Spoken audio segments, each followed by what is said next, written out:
ख़वातीन व हज़रात, अस्सलाम वालेकुम। रात गए की ट्रांसमिशन के साथ आपकी खिदमत में हाजिर हैं। इस ट्रांसमिशन में हमारा आपका राब्ता रहना बेइंतहा ज़रूरी है और उसके तरीके आपको पता ही हैं। आप हमें ईमेल कर सकते हैं raatgaye@ptv.com.pk। ट्विटर पे हमारा ट्विटर हैंडल है रात गए और फेसबुक पे हमारा पेज है रात गए के नाम से। उस पर आप तस्वीर वीडियोस भी देख सकते हैं और उसके साथ साथ अगर आप कोई सवाल करना चाहें, मेहमानों से कोई बात करना चाहें, तो वो भी हम अपने मेहमानों तक पहुंचा सकते हैं। इस शो का फॉर्मेट जैसा कि आपको पता है कि हम बड़े चुन चुन के इस मुल्क के दानिश्वर, शायर, अदीब, मौसीकार, गुलूकार इस शो में बुलाते हैं। एक सवाल जो अक्सर उनसे होता है और मुझे ज़ाती तौर पे उस सवाल में बहुत ज़्यादा दिलचस्पी है, वो क्या कैफियत होती है कि जब कोई आर्टिस्ट अपना फ़न तख्लीक करता है, जब किसी को शेर अता होता है, जब किसी पे कोई कहानी उतरती है या किसी पेंटिंग का सांचा उसके जहन में बनता है या फिर किसी म्यूज़िशियन के जहन में कोई धुन आती है या कोई गुलूकार पूरे लहन के साथ कोई गीत गाता है। उस कैफियत के बारे में इस प्रोग्राम में हम अक्सर जानने की कोशिश करते हैं और वो एक कुंजी होती है और हर शख्स की कुंजी दूसरे से मुख्तलिफ होती है। इस सारे प्रोसेस का मकसद ये है कि हम लोगों को वो तरीके बताएं कि जिससे तख्लीकी सोच की तरफ वो आ सकते हैं और उसकी शक्ल, उसका अंदाज़, उसका उसलूब कुछ भी हो सकता है। तो वो तख्लीकी सोच अहम है और उसका मीडियम जो है वो आप अपनी मर्ज़ी से इख्तियार कर सकते हैं। हमारे जो आज के मेहमान हैं बड़े काबिल कदर लोग हैं। सबसे पहले हमारे पास एक डॉक्टर साहब हैं और ये वो डॉक्टर साहब नहीं हैं जिनसे लोग इलाज कराते हैं, लेकिन इसके बावजूद इनमें इलाज करने की बड़ी सकत है। ये दुरुस्त करते हैं, हालात बेहतर करते हैं। उर्दू के, शेर के, अफसाने के PhD इन्होंने की उर्दू में और इनका जो थीसिस था वो बड़ा ही इंटरेस्टिंग था कि उर्दू अदब यूरोप और अमेरिका में जो पाकिस्तानी यहाँ से गए हैं उन्होंने किस तरह इस अदब को अपने साथ ज़िंदा रखा है। MA कॉलेज के शोबे उर्दू के चेयरमैन हैं। जो शायरी का शौक़ है इन्हें वर्से में अपने वालिद से मिला। PTV के लिए इन्होंने बेइंतहा प्रोग्राम किए। 20 किताबें इनकी शाया हो चुकी हैं और जिनके तराजिम मुख्तलिफ ज़ुबानों में हो चुके हैं। इनकी शायरी को नेशनल अवार्ड्स भी मिल चुके हैं। उर्दू ज़ुबान, जंग और अमन के हवाले से शायरी का पहला मजमुआ मौत का हाथ कलाई पर इनका शाया हो चुका है। चीन में इस शायरी के मुख्तलिफ ज़ुबान तर्जुमे भी हुए हैं और सदर पाकिस्तान की तरफ से नेशनल ह्यूमन राइट्स का अवार्ड भी मिला है। मैं बहुत शुक्रिया अदा करता हूँ डॉक्टर जवाद जाफरी का कि आप हमारी ट्रांसमिशन में तशरीफ़ लाए। शुक्रिया, आपका भी शुक्रिया, PTV का शुक्रिया। जो हमारी दूसरी मेहमान हैं, यंग राइटर हैं, बड़ी टैलेंटेड हैं, बड़ी क्रिएटिव हैं। MSc सोशियोलॉजी में इन्होंने किया, गोल्ड मेडल हासिल किया। MPhil अभी जारी है। सोशल वेलफेयर ऑफिसर हैं, साबका उस्ताद हैं। नम्रा नासिर, आपका बहुत शुक्रिया, आप इस ट्रांसमिशन में तशरीफ़ लाएं। शुक्रिया इनवाइट करने के लिए। और जो मौसीकी का सिलसिला है आज उसमें दोहरी खुशियाँ हैं। आज हमारे पास 2 गुलूकार हैं और इस प्रोग्राम को हम 2 सेशंस में डिवाइड करेंगे। जो पहला नाम है वो बहुत बड़ा नाम है, बड़े गुनी लोग हैं और इनके ख़ानदान ने इस मुल्क का बड़ा नाम रोशन किया है। ये जो हमारे आज के गुलूकार हैं उस्ताद बख्शी सलामत अली के साहबजादे हैं। मौसीकी की तरबियत इन्होंने अपने वालिद से ली, सारी दुनिया में परफॉर्म किया है और पाकिस्तान का नाम रोशन किया है। 65 ममालिक के इंटरनेशनल फेस्टिवल्स में ये शिरकत कर चुके हैं। 4 साल तक पाकिस्तान टेलीविज़न के एक प्रोग्राम में बतौर मेज़बान, म्यूज़िक डायरेक्टर, गुलूकार भी रहे हैं। म्यूज़िक रूम के नाम से एक प्रोग्राम भी किया। ड्रामों के इनके बैकग्राउंड म्यूज़िक बड़े पॉपुलर होते हैं। मलेशिया और इंग्लैंड से एल्बम इनके रिलीज़ हो चुके हैं। International music real world organisation की तरफ से भी इनका एक गाना रिलीज़ हो चुका है और कहते हैं कि उस्ताद ग़ुलाम अली और नुसरत फ़तेह अली ख़ान साहब के सामने गाना इनकी ज़िंदगी का सबसे बड़ा, कीमती और फ़ख्र से भरा हुआ लम्हा था। मैं बहुत एहतराम से इस्तकबाल करता हूँ नदीम सलामत का। आप इस ट्रांसमिशन में तशरीफ़ लाए, हमारे लिए इज़्ज़त की बात है। बहुत शुक्रिया। आपकी इजाज़त से प्रोग्राम का बाकायदा आगाज़ करते हैं। जवाद साहब, हमने बात शुरू की कि वो क्रिएटिव मोमेंट क्या होता है। वो आपसे इस सवाल को इस तरह किया जा सकता है कि शायर को शेर कैसे अता होता है। मेरा ख्याल है कि लिखने पढ़ने वाले लोगों में से बहुत कम हैं जिन्होंने कभी तख्लीकी प्रोसेस पे गौर किया होगा। सही। क्योंकि हमारा काम बुनियादी तौर पे लिखना है। ये जो सवाल आपने किया, मेरा ख्याल है इसका ताल्लुक साइकोलॉजी से है। सही। कि जहन में आइडिया कैसे आता है, फिर जहन की किस सतह पे उतरता है और कहाँ से होता हुआ कागज़ पे तरसील होती है। ठीक। ये बेसिकली इसकी वजाहत करना अदीब के लिए मुश्किल है। ये एक बहुत ही पुरअसरार अमल है मेरे ख्याल में। ठीक। Mysterious is the right word. हाँ, एक बहुत ही पुरअसरार। और इसके लिए आपको अगर हम तारीख़ में देखें तो लोगों ने तख्लीकी अमल के सिलसिले जो हैं उनकी वजाहत जब नहीं हुई तो उनको देवी देवताओं से मिला दिया। मसलन आप देखें कि अफलातून ने शेरी अमल की जो की है, वजाहत की है, उसमें वो कहता है कि एक शेर की देवी है जो शायर को अपनी गिरफ्त में ले लेती है। उस वक्त वो देवताओं के कहने पे कह रहा होता है, देवताओं की यानी समझ लीजिए हरासत में होता है आदमी। इस पे जिन लोगों ने भी किताबें लिखी हैं तख्लीकी अमल पे, वो शायर नहीं है, वो या तो क्रिटिक है, जैसे हमारा काम लिखना है, इसकी तनकीदी एवेल्यूशन जो है वो दूसरे लोग करते हैं। ठीक। लेकिन इतना मैं कह सकता हूँ कि मसलन एक रोड एक्सीडेंट होता है, उसमें 4 लोगों के रवैये मुख्तलिफ हो सकते हैं। सही। मसलन एक आदमी जो है वो सिर्फ रुक के पूछता क्या हुआ, सही, और चल पड़ता है। दूसरा जो है वो गाड़ी से निकल के थोड़ा आगे तक जाता है और जैसे ही उसे कोई वहाँ खून या कोई चीज़ नज़र आती है तो वापस पलट जाता है। ठीक। तीसरा जो है वो उसको उठाता है और हॉस्पिटल पहुँचा के तो वो भी घर चला जाता है। तीनों आराम से सोते हैं। ठीक।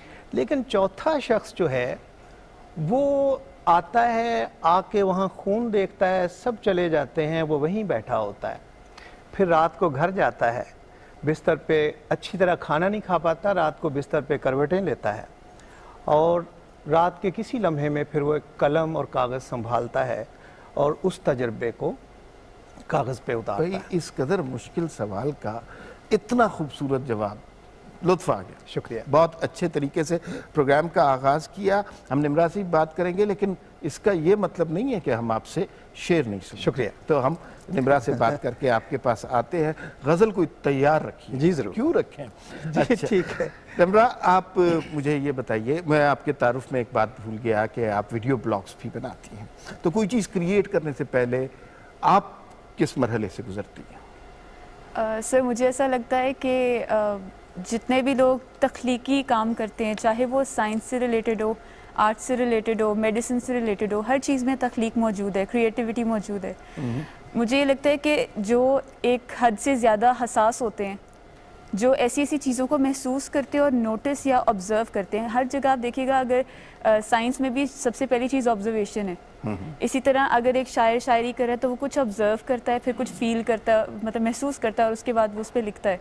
तो मेरा भी यही था कि मैंने जब वीडियोस बनानी शुरू की तो इर्द गिर्द ऐसे मसाइल थे जिन पे मतलब ख़बरें आ रही थी, न्यूज़पेपर्स हैं, टीवी है, सोशल मीडिया है, हर जगह पे, लेकिन वो सारा कुछ है वो बहुत सीरियस उसमें जा रहा था। मैं चाहती थी कि अगर हम लोगों को पॉजिटिव मैसेज देना चाहते हैं, कोई ऐसी उनको मोटिवेट करना चाहते हैं अच्छे काम करने के लिए या अच्छी सोच पैदा करने के लिए, तो शायद उनको पुरमज़ा अंदाज में सिखाया जाए। क्योंकि मैं एक टीचर भी रह चुकी हूँ और वहाँ भी मेरा तरीक़ाकार यही था पढ़ाने का कि मतलब मैं बच्चों को मेंटली एक्टिव रखती थी कि वो जागते रहें, हंसते रहें, मुझसे डिस्कशन करते रहें और साथ वो सीख भी जाएँ। और यही मैंने अपने वीडियो ब्लॉग्स में किया कि मैं अब वीडियोस बनाती हूँ बहुत सारे समाजी मसाइल पर, जिसमें ख़वातीन के हैं, बच्चों के इश्यूज़ हैं, मुआशरती वैसे इक़दार हैं, तो उन सब को लेकर उसमें ज़्यादातर जो है वो पुरमज़ाही होते हैं। और मुझे लगता है कि जब तक आप खुद महसूस नहीं करेंगे उस चीज़ को, आप कुछ तख्लीक नहीं कर सकते। ठीक। गज़ल की फरमाइश। Thank you very much. 2-4 शेर देखिए गज़ल के। जी, इरशाद। कि हमारे घर में किसी को भी ये गुमा नहीं था। हमारे घर में किसी को भी ये गुमा नहीं था। वाह। कि कट रही थी जहां उम्र में वहां नहीं। बहुत अच्छे। शुक्रिया। वाह वाह वाह वाह। हमारे घर में किसी को भी ये गुमा नहीं था कि कट रही थी जहां उम्र में वहां नहीं था। वाह वाह वाह। मेरे शरीके सफ़र को भी ये खबर ना हुई, आहा, मेरे शरीके सफ़र को भी ये खबर ना हुई। मैं चल रहा था मेरा दिल रवां दवा नहीं। आहा, यार बहुत अच्छा, ये शेर दोबारा बहुत सुना। शुक्रिया। वाह वाह वाह। मेरे शरीके सफ़र को भी ये खबर ना हुई। आहा, मैं चल रहा था मेरा दिल रवां दवा नहीं था। आहा, तमाम उम्र जो अंदर के रुख पे ताज़ा रहा, आहा, तमाम उम्र जो अंदर के रुख पर, जो अंदर के रुख पे ताज़ा रहा, वो एक जख्म किसी आंख पर आया नहीं था। आहा, बहुत अच्छे, बहुत तमाम उम्र जो अंदर के रुख पे ताज़ा रहा, आहा, वो एक जख्म किसी आंख पर आया नहीं था। आहा, और शेर देखिए कि तमाम उम्र मेरी हड्डियां जलाती रही, आहा, तमाम उम्र मेरी हड्डियां जलाती रही, एक ऐसी आग के जिसका कोई धुआं नहीं था। वाह वाह वाह वाह वाह। तमाम उम्र मेरी हड्डियां जलाती रही, एक ऐसी आग के जिसका कोई धुआं नहीं था। और मक्ता देखिए कि तमाम हो गई जब उम्र रायगां तो खुला, आहा, तमाम हो गई जब उम्र रायगां तो खुला, जवाज जाफरी ये तो मेरा जहां नहीं। आहा, यार बहुत अच्छे, बहुत अच्छे। तमाम शुक्रिया। तमाम हो गई जब उम्र रायगां तो खुला, आहा, जवाज जाफरी ये तो मेरा जहां नहीं था। हमारे घर में किसी को भी ये गुमा नहीं था कि कट रही थी जहां उम्र में वहां नहीं था। वाह वाह, बहुत अच्छे, बहुत अच्छे तरीके से प्रोग्राम का आगाज़ हुआ है। हमारे मेहमानों ने बहुत अच्छी गुफ्तगू की है। अब मौसीकी के सिलसिले की तरफ चलते हैं। आप कहाँ से आगाज़ करेंगे? मैं जी सबसे पहले नासिर काज़मी साहब की एक बहुत ही खूबसूरत गज़ल, बिस्मिल्लाह, पहले वो पेश करता हूँ। मुसलसल बेकरी दिल को रही है, चलो जीने की सूरत हो रही है। मुसलसल बेकरी दिल को रही है, चलो जीने की सूरत हो रही है। मुसलसल बेकरी दिल को रही है।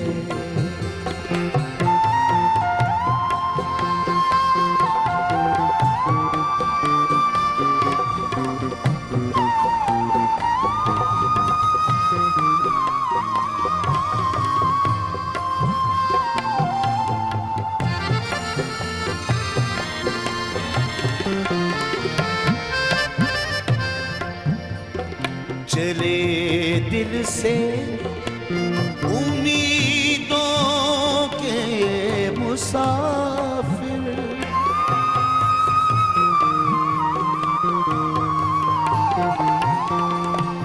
चले दिल से उम्मीदों के मुसाफिर, चले दिल से मुसाफिर।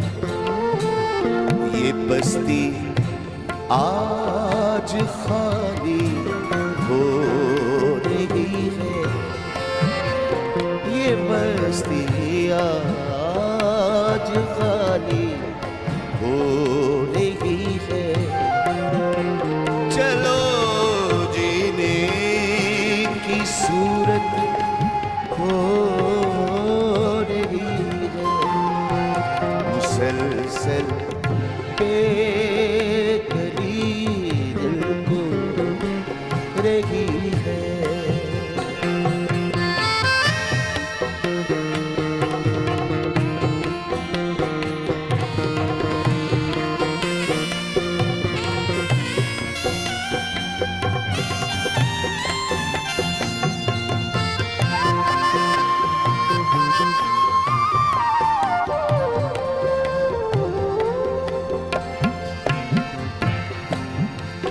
न समझो तुम इसे शोरे बहारा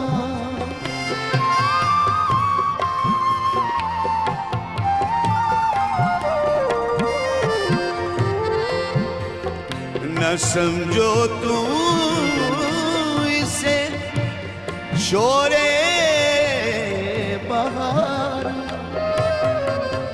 ना समझो तुम इसे शोरे बहार खिज़ां पत्तों में छुप कर रो रही है खिज़ां पत्तों में छुप कर रो रही है चलो जीने की सूरत हो रही है मुसलसल बेकली दिल को रही है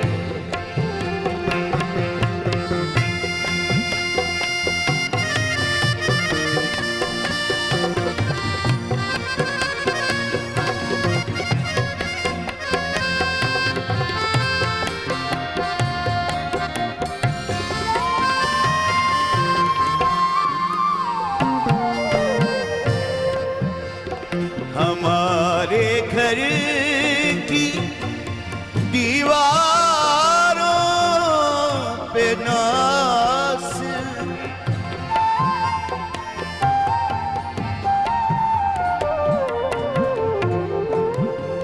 हमारे घर की दीवारों पे नास हमारे घर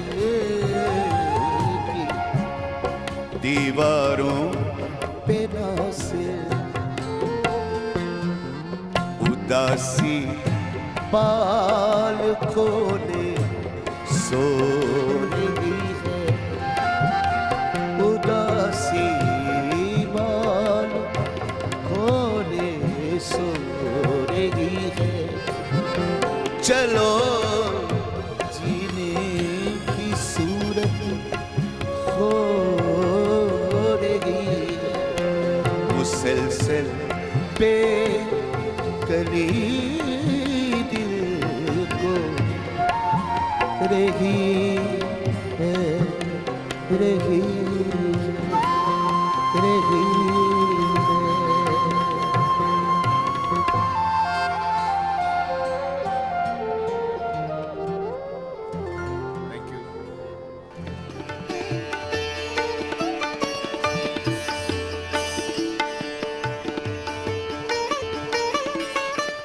नदीम, कितने अच्छे तरीके से आपने प्रोग्राम का आगाज़ किया है। क्या खूबसूरत गज़ल का इंतखाब किया, क्या धुन, क्या आवाज़, बहुत लुत्फ़ आया। Thank you very much. बहुत ही अच्छा आपने गाया। कुछ आपसे बात हो सकती है? जी, प्लीज़। कुछ थोड़ा सा अपने घराने के हवाले से, अपनी ट्रेनिंग के हवाले से भी हमें जी बताइए। इट इज़ इम्पॉर्टेंट जी। अब्बा जी की डेथ हुई है जी 84 में। उसके बाद भाईजान को जो एक रस्म होती है जो हर फैमिली में होती है, लेकिन म्यूज़िक के लोगों में बहुत इम्पोर्टेंस दी जाती है उस रस्म को, कि जो फैमिली के किसी मेंबर में उस सीट को कायम रखने की एबिलिटीज़ होती हैं, उसकी दस्तारबंदी की जाती है। ठीक।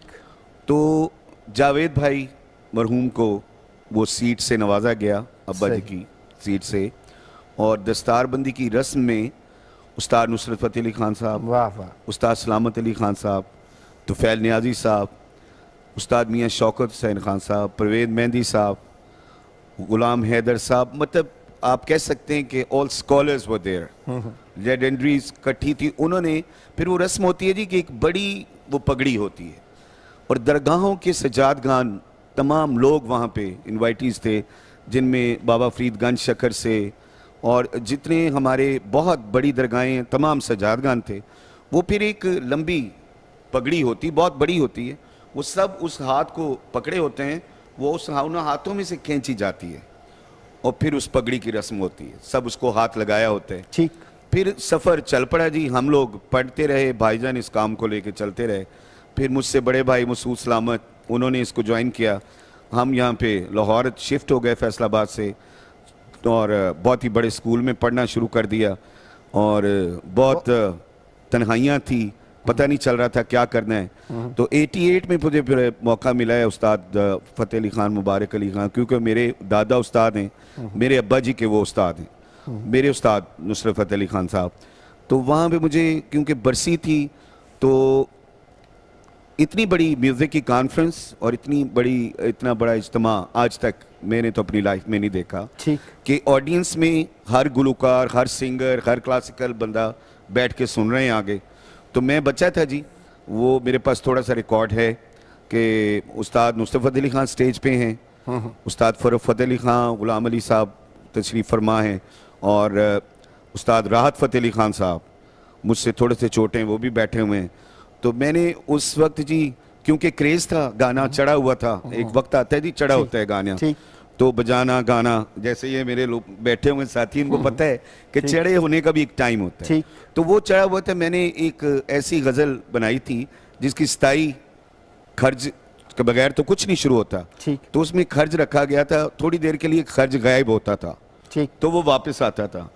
ये थोड़ा सा मैंने वहाँ पे एक नई काम किया था, तो उसकी मुझे बहुत दाद मिली। और उसके मेरे ख्याल में जिस एहसन तरीके से आपने अपना सफ़र शुरू किया है और जिन बड़े लोगों का आपने जिक्र किया है, ये सब कुछ उन्हीं का तोफ़ैल है। नम्रा, मुझे ये बताइए कि what kind of music you like? I like all kind of music. हाँ, कुछ गज़लें मैंने सुनी है। अच्छा, मुझे ये बताइए कि आपका काम है ख़वातीन के हकूक़ के हवाले से, विमेन एम्पावरमेंट जी, तो बुनियादी तौर पे क्या ख़वातीन के मसाइल हैं हमारे माशरे में? सर, सबसे पहले तो मुझे लगता है कि ख़वातीन की अपनी सोच ही उनका बहुत बड़ा मसला है। हमारी सोच ही हमारी सबसे बड़ी रुकावट होती है। सही। अगर ख़वातीन, क्योंकि मुझे ऐसा लगता है कि ख़ानदान को बनाने वाली या किसी भी फैमिली को बनाने वाली खातून ही होती है, माँ होती है। अगर वो अपनी बेटियों और बेटों में पहली दफ़ा ही फ़र्क करेंगी तो मसला वहीं से शुरू हो जाता है, ठीक है। और उसके बाद जैसे शादी होती है, बेटी दूसरे घर जाती है, वहाँ सास बहू का ताल्लुक अगर नहीं सही बनता तो दैट मीन्स कि ख़वातीन के ही असल में आपस में ही उनकी सारी दुश्मनी है, मर्द हज़रात का तो इतना कसूर है ही नहीं। तो अब मुझे ये लगता है कि जैसे ख़वातीन घर रहकर अपने आप को इकोनॉमिकली स्ट्रॉन्ग बना सकती हैं, जैसे घर रह के वो स्किल्स सीख सकती हैं। मैं उसके ऊपर ही काम कर रही हूँ कि वो उनको घर बैठे बैठे स्किल्स सिखाए जाएं थ्रू इंटरनेट। तो ठीक है, लेकिन बेसिक ह्यूमन राइट्स के हवाले से ख़वातीन के क्या मसाइल आपके ख्याल में, हमारे समाज के हवाले से? हमारे समाज में तो बेतहाशा मसाइल अनगिनत हैं। अगर आप देखें उनके ऊपर जो वायलेंस वाला एक बहुत बड़ा मसला है, जिसमें इमोशनल, फिजिकल, साइकोलॉजिकल हर तरह का वायलेंस है। उनको घर मतलब तालीम से रिलेटेड उनके बहुत ज़्यादा मसाइल हैं कि मतलब उनको तालीम हासिल नहीं करने दी जाती, कंसिडरिंग कि उन्होंने दूसरे घर चले जाना है, उन्होंने कोई किसी काम नहीं आना है, या मतलब जो भी कि उन्हें ज़रूरत नहीं है, ये सोचा जाता है, मिसकंसेप्शन है। तो एजुकेशन और वायलेंस जो हैं ये बहुत बड़े दो इश्यूज़ हैं। फिर उसके बाद उनका स्पेस इन द सोसाइटी, मतलब अगर वो निकलती हैं बाहर, उन्हें जो हरासमेंट फेस करनी पड़ती है हर कदम पे। इस हवाले से आपने कोई वीडियो ब्लॉग भी बनाया था? जी, मैं इस हवाले से बनाती रहती हूँ और कोशिश करती हूँ कि ह्यूमरस ही बनाऊँ। ठीक है। और ये जो है ना बड़े मुश्किल मौज़ूआत हैं, इनमें अगर आप ह्यूमर, मैंने वो देखे नहीं, लेकिन अगर आप उसमें ह्यूमर डाल सकती हैं तो ये बड़ी इंटेलिजेंस की बात है, बड़ी जहानत की बात है। क्योंकि अगर आप सीधी सीधी बात करेंगे तो लोग कहते हैं जी हमें लेक्चर दे रहे हैं, हमने वीडियो लेक्चर नहीं देखना। लेकिन हमारे साथ उस्ताद बैठे हैं जो जिनका काम ही लेक्चर देना है। तो सर मुझे एक बात ये बताएं कि आपका जो PhD का थीसिस है, आज हमारा बड़ा डाइवर्स किस्म का प्रोग्राम है, अब आपका PhD का थीसिस और अमेरिका और यूरोप और उर्दू अदब, ये क्या इसकी फाइंडिंग्स हैं? देखिए, पिछले यानी पाकिस्तान बनने के बाद बहुत सी फैमिलीज़ हैं जो इंडिया से यहाँ आई और यहाँ से बाहर चले गई। सही। उसके बाद भी कई मौके हैं कि हमारे अफराद जो हैं बहुत बड़ी तादाद में शिफ्ट हुए हैं बाहर। सही। अच्छा, जाहिर है कि हर तरह का स्टाफ है, उनमें शायर अदीब भी हैं, बल्कि अब मैं देखता हूँ कि इंडो पाक के बड़े नाम जो हैं वो बैरूनी दुनिया में जाके बैठ गए हैं। सही। जिसमें हमारे अब्दुल्ला हुसैन जैसे लोग, वाह। रज़िया फसीह अहमद, सत्यापाल आनंद और शानुल हक हक्की और कैसे कैसे, अच्छा साकी फारूकी, सही अहमद मुश्ताक, सभी बाहर बैठे हुए हैं। सही। तो मेरा ये ख्याल था कि ये उर्दू की मोहब्बत की गठड़ियाँ सरों पे उठाए अजनबी ज़मीनों पे चल रहे हैं, तो क्यों ना इन सब के काम को एक तरह से ट्रिब्यूट किया जाए। तो मैंने कोशिश की कि यहाँ से जाने के बाद इन्होंने वहाँ क्या उर्दू में लिखा पढ़ी की है। ये दूसरा ये है कि यूरोप और अमेरिका के हमारे साथ जो एक तरह से लिसानी रवाबत हैं, लिंग्विस्टिक रिलेशनशिप जो हमारी है, वो वास्को डे गामा जो 1492 में इंडिया में आया था, उसी वक्त से हमारे पुर्तगालियों के साथ एक लिसानी लेन देन जो है शुरू हो गया था। मैं हैरान हुआ कि तौलिए, साबन, खिड़की, अनानास, सब लफ्ज़ उसी तरह पुर्तगाली आज भी बोले जाते हैं यहाँ। सही। इसके बाद देखें अब डच आए, फ्रेंच आए और उसके बाद फाइनली अंग्रेज़ आए। तो ये 500-600 साल की जो रिलेशनशिप है, ये एक तरह से मेरा मौजू भी ये भी था। फिर मैंने देखा कि बाहर की यूनिवर्सिटियों में तदरीस क्या हो रही है, उर्दू में तनकीद क्या हो रही है, तहकीक के क्या सिलसिले हैं। अच्छा, इसमें कहीं आपने उन लोगों को भी काउंट किया जो मतलब पाकिस्तानी नहीं हैं लेकिन इन ममालिक के शहरी हो सकते हैं या इनमें मुकीम हैं और उन्होंने उर्दू अदब के लिए कुछ काम किया हो?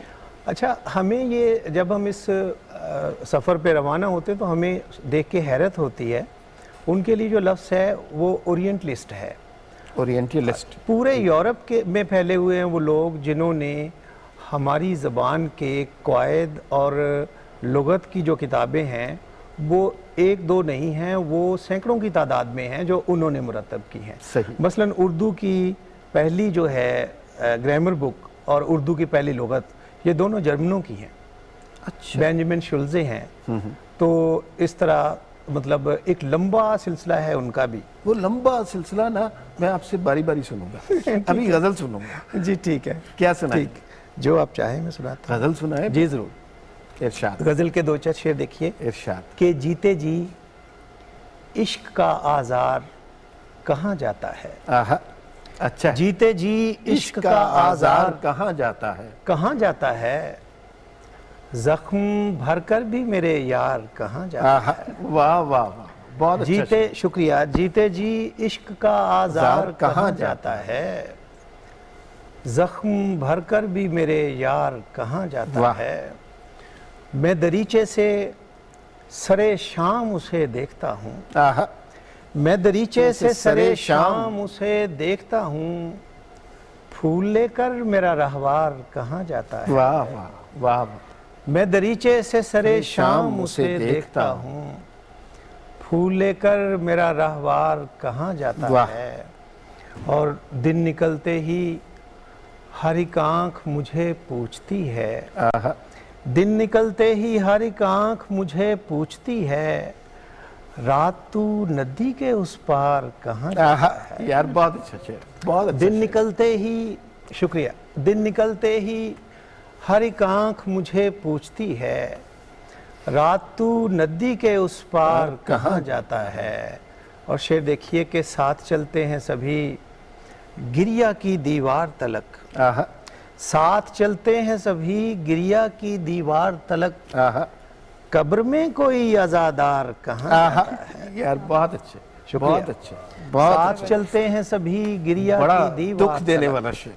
वाह वाह। साथ चलते हैं सभी गिरिया की दीवार तलक, आहा, कब्र में कोई अज़ादार कहाँ जाता है। वाह। और शेर देखिए कि जब कड़ी धूप मेरे जिस्म को झुलसाती है। आहा, जब कड़ी धूप मेरे जिस्म को झुलसाती है, तब तेरा साया दीवार कहाँ जाता है। यार बहुत अच्छा शेर, शुक्रिया। बहुत अच्छा शेर। जब कड़ी धूप मेरे जिस्म को झुलसाती है, तब तेरा साया दीवार कहाँ जाता है। गिर के मक्तल में बिखर जाता है पारा पारा। आहा, गिर के मक्तल में बिखर जाता है, बिखर जाता है पारा पारा, मेरा सर भी सरे दरबार कहाँ जाता है। वाह वाह वाह। गिर के मक्तल में बिखर जाता है पारा पारा। बहुत अच्छा शेर। बहुत शुक्रिया। गिर के मक्तल में बिखर जाता है पारा पारा, मेरा सर भी सरे दरबार कहाँ जाता है, जीते जी इश्क का आज़ार कहाँ जाता है, आहा, जख्म भरकर भी मेरे यार कहाँ जाता वाह वाह, क्या बात है। बहुत शुक्रिया, बहुत अच्छे। इसके बाद तो भाई अब मौसीकी का कुछ सिलसिला होना, इतनी अच्छी गज़ल हमने सुनी है तो अब मामलात की भाग दौड़ आपके पास।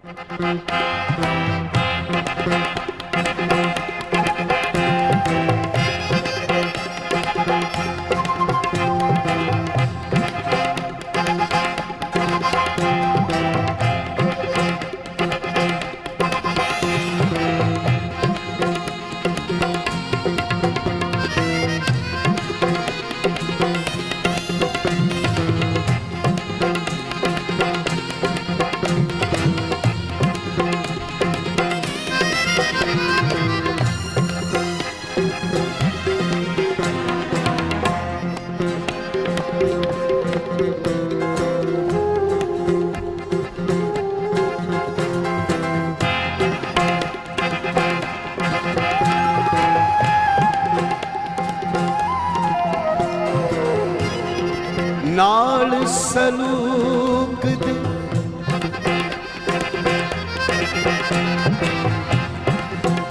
नाल सलूक दे बोल वे माही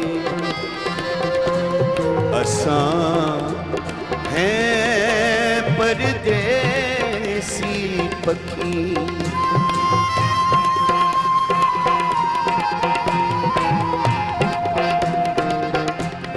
नाल सलूक दे बोल वे माही असां हैं परदेसी पखी ते महबूब दे गणकार बैठे बहुत उम्मीदां रखी जद तक सानू नजर ना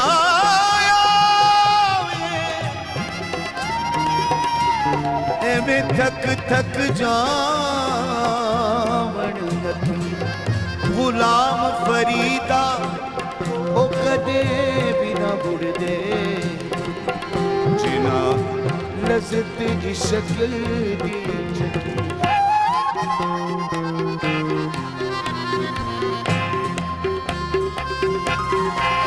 ढोलना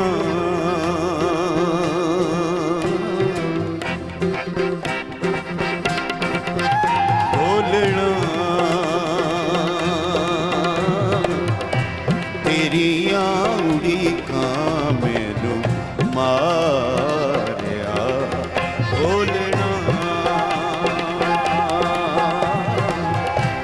तेरिया उड़ीकां मैनू मारिया सामने केनू जाके पुछदा ना तू ही आके सामने केनू जाके पुछदा ना तू ही आके हिजर विछोड़े तेरे सारे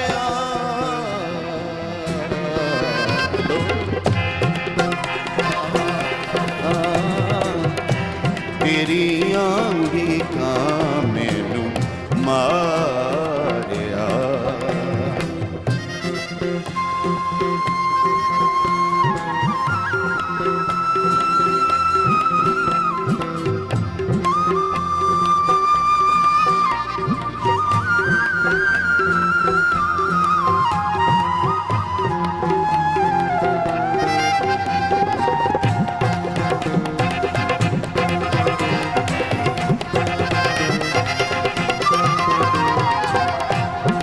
ताने मेने सुननिया तेरे शरीकां दे वे ताने मेने सुननिया तेरे शरीकां दे मेरा विच खड़िया में तेरिया उड़िकान राह विच खड़िया में तेरिया उड़िकान राह विच खड़िया में तेरिया उड़िकान दसा के दूं जाके कुछ दन दुनिया के दसा के दूं जाके कुछ दन दुनिया के हिजर विछोड़े तेरे सारे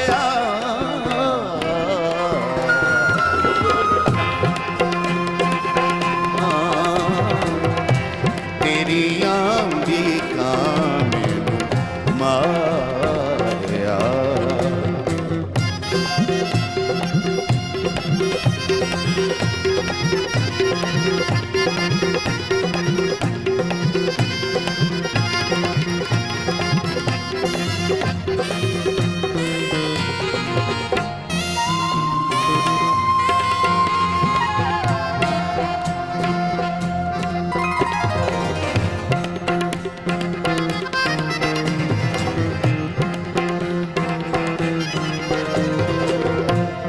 केड़ी गल्ले सजना वे होयो मेथों दूर वे केड़ी गल्ले सजना वे होयो मेथों दूर तू दस दे सही मैनू मेरा की कसूर दस दे सही मैनू मेरा की कसूर दस दे सही मैनू मेरा की कसूर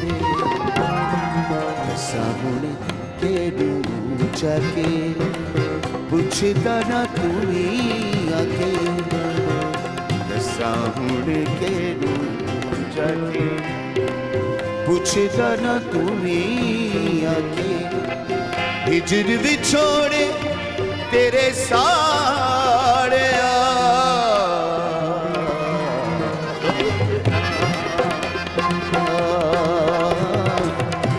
तेरी आंधी का मैनू मारिया मैनू मारिया मैनू मारिया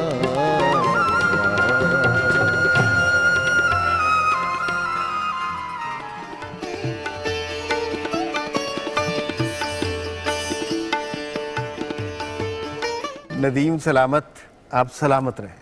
बहुत अच्छा गाते। देखिए ये वो तासुर है जो हम लोगों को दिखाना चाहते हैं। ये जो वो मंजर बनता है, शायर, अदीब, इंटेलेक्चुअल, म्यूजिशियन, गुलूकार, उससे वो रात गए का तासुर निखरता है और लोगों को ये एहसास होता है कि अभी इस ज़माने में मोहब्बत करने वाले लोग बाकी हैं, अपने फ़नून से इश्क करने वाले लोग हमारे यहाँ मौजूद हैं। तो बड़ा लुत्फ़ आ रहा है आपको जैसे जैसे सुनते जा रहे हैं। आपकी आवाज़ से, हर तान से आपकी तरबियत का, आपके ख़ानदान का पता चलता है। बहुत खूबसूरत आप गा रहे हैं। नम्रा हमारे साथ मौजूद है। नम्रा, आपने कुछ काम किया शहरियों की सेहत के हवाले से, बीमारियों के बचाव के हवाले से, कुछ उस बारे में बताइए। मैं जिस जगह मेरी पोस्टिंग है उस तहसील का इशू ये था कि रिसेंटली वहाँ पे डेंगू की वजह से अमवात हुई हैं। एक तो बेसिकली एक ही हुई है, तो वो हमारे लिए बहुत सीरियस बात है क्योंकि पाकिस्तान से हम डेंगू को ख़त्म करने की कोशिश कर रहे हैं। Being a social welfare department का एक हिस्सा होने के नाते मुझे ये था कि हमें उसके ख़िलाफ़ मुहिम चलानी चाहिए और क्योंकि हमें जाहिर सी बात है हमारा ये फ़र्ज़ है कि हमारे हाथ में जो कुछ है हम जितना हमारे बस में हम वो करें और उसी के लिए हम बस school to school, door to door, beauty parlours में, हॉस्पिटल्स में मतलब हम कैंपेन्स कर रहे हैं अवेयरनेस से रिलेटेड कि डेंगू से किस तरह बचा जा सकता है और हिफाजती तदाबीर के बारे में बात हो रही है। हिफाजती तदाबीर मेरे ख्याल में मौका है और ये प्रोग्राम कुछ लोग ताकि देख रहे होंगे, टीवी के थ्रू लोगों ऑडियंस को बता दें। दीजिए। डेंगू मच्छर क्योंकि ज़्यादातर एक फीमेल मॉस्किटो है एडीज़ और उसी के काटने से होता है।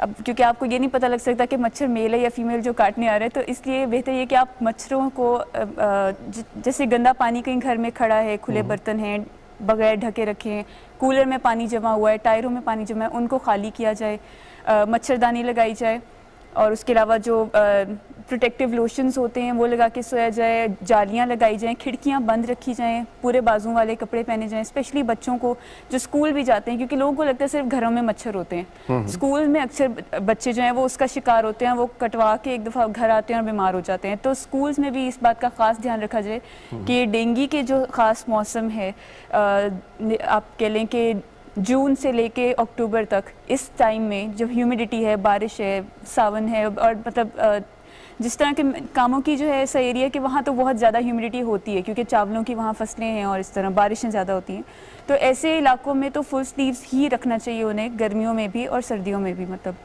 कि बच्चों को मच्छरों से जितना बचा सकें बचाएं, और बड़ों से ज़्यादा इसके बच्चे जो हैं वो शिकार हो जाते हैं। ठीक, इससे पहले जब हम जवाद साहब से बात कर रहे थे, हमारा मौजू था उस वक्त उर्दू अदब यूरोप और अमेरिका के हवाले से, और गुफ्तगू का सिलसिला अभी शुरू हुआ था, आप रवां हुए थे, हमने कहा दरमियान में कुछ म्यूज़िक भी सुनते हैं, उस हवाले से मज़ीद कुछ अगर कहना चाहिए। जो लोग यहाँ से चले गए हैं और उन्होंने वहाँ जाके, अब 2-3 नस्लें हैं। एक नस्ल वो है कि जो यहाँ से गई है और थोड़ा बहुत यहाँ उनका आइडेंटिटी जो है उनकी यहाँ थोड़ी बहुत बन गई थी, वहाँ जाके उन्होंने ज़्यादा काम किया है।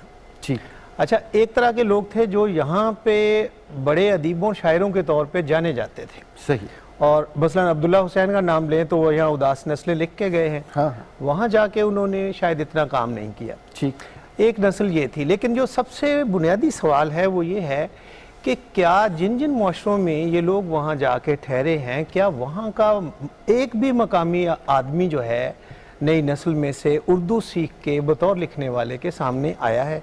ये मैं समझता हूँ कि ये बड़ा एक ख़तरनाक सवाल है कि माजी में हम देखते हैं बड़े बड़े ओरिएंटलिस्ट जो हैं वो मौजूद हैं, उर्दू से मोहब्बत, संस्कृत से, हमारी ज़बानों से करने वाले, लेकिन अब वो सिलसिला आहिस्ता आहिस्ता कम हो रहा है। और सबसे ख़तरनाक बात यह है, आप बाहर जाते रहते हैं कि जितनी तकारीब होती हैं उनमें नई नस्ल की जो शिरकत है वो एक सवाल है। सही। और मुझे यूं लगता है कि जैसे जो लोग उर्दू की मोहब्बत की गठड़ियाँ सरों पे उठाए गए हैं यहाँ से, जब ये नस्ल वहाँ से ऑफ हो जाएगी, अल्लाह इन्हें लंबी उम्रें दे, तो मुझे लगता है कि वहाँ उर्दू के बारे में एक सीरियस सवाल खड़ा हो जाएगा। लेकिन इसमें यह बात भी है कि मुशायरे की अगर कोई रवायत है तो वो पाकिस्तान में अब बहुत मफकूद हो गई है। इसको अगर जिंदा रखा है तो बाहर के लोगों ने रखा है। मुशायरा वहाँ पे ज़्यादा जोश जज्बे से होता है एज़ कम्पेयर टू पाकिस्तान। लेकिन ये बात बहुत उम्दा है, लेकिन किसी ज़बान को महज मुशायरों से बचाया नहीं जा सकता, उसके लिए बहुत प्रैक्टिकल किस्म के काम किए जाने चाहिए। हमारे यहाँ जो लोग जाते हैं, बैनर भी यहीं से लेके जाते हैं, हथौड़ी और कील भी, और लोगों के आने से पहले वो अपने बैनर भी खुद ही लगा रहे होते हैं, पाकिस्तान से इंडिया से गए शायर। और फिर ये है कि बहुत चुन के बुरे शायरों को बाज़-औक़ात बुलाया जाता है कि कोई अच्छा शायर जो है वहाँ जाने ना पाए। तो ये एक सिलसिले हैं बहरहाल। और फिर ये कि चूँकि जो लोग यहाँ से गए थे उन्होंने बहुत गर्दन झुका के कुछ साल काम किया, थोड़ी खुशहाली आई तो वतन और ज़बान की मोहब्बत याद आई। अब ये हाल है कि वहाँ जाली और बहरूपिये जो हैं वो इतने बड़े हैं कि असल शायर अदीब उनके पीछे चले गए, वो शायरों से बढ़ के ज़्यादा शायर नज़र आ रहे हैं। ठीक। तो इस तरह की जो जालीज़म है, जाली एक्टिविटी है, इससे आप ज़बान को बैरून मुल्क नहीं, यहाँ बचाना मुश्किल हो गया है, तो आप अमेरिका और यूरोप में कैसे बचा सकते हैं? ठीक है, ये सवाल है। कुछ तलखी की तरफ जा रही है, और तलखी का बेहतरीन हाल एक अच्छी गज़ल होती है। अच्छा, नहीं तलखी नहीं है ये तो सच्चाइयाँ हैं। बहरहाल जहाँ इस तरह की चीज़ें हैं वहाँ मैंने कहा कि साकी साहब भी बाहर बैठे हुए हैं। हाँ, बड़े लोग बाहर बैठे हुए हैं। बहरहाल 2-4 शेर देखिए कि सरे उफ़क़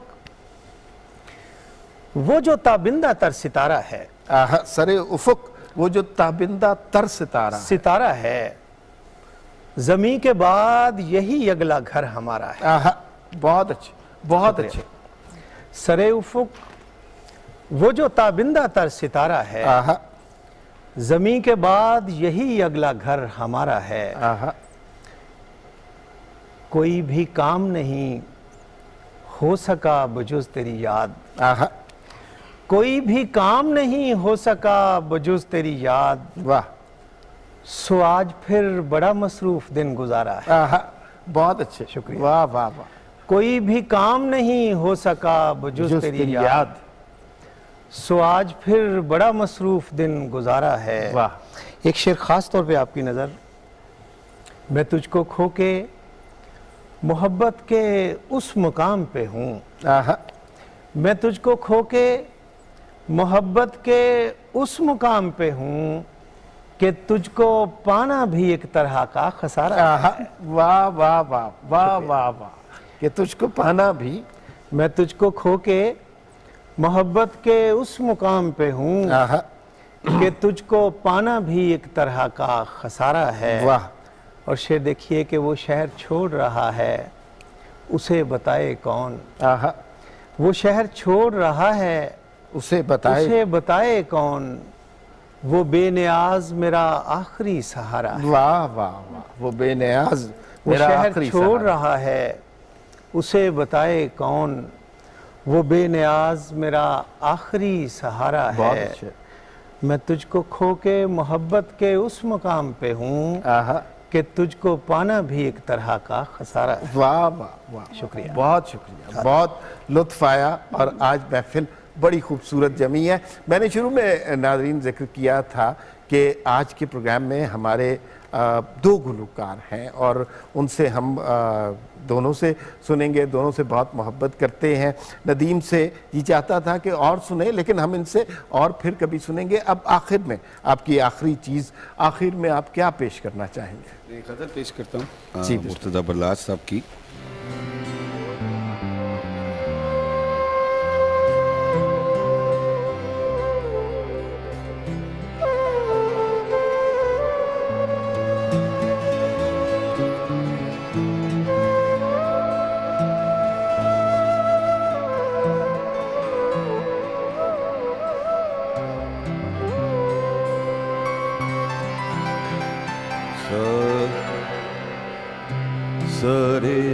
Sare ni sa da ni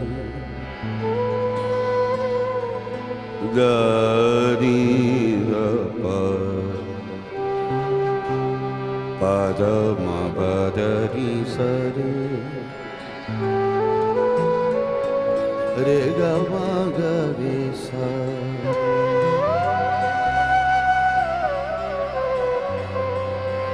Sare ga ma pa ma ga ga ma pa da pa ma ga ma pa ma ga re ga ma ga re sa sa ga pa ma pa da ni ni da ni da sa ni da ni ma pa da ga ma ga re ga ma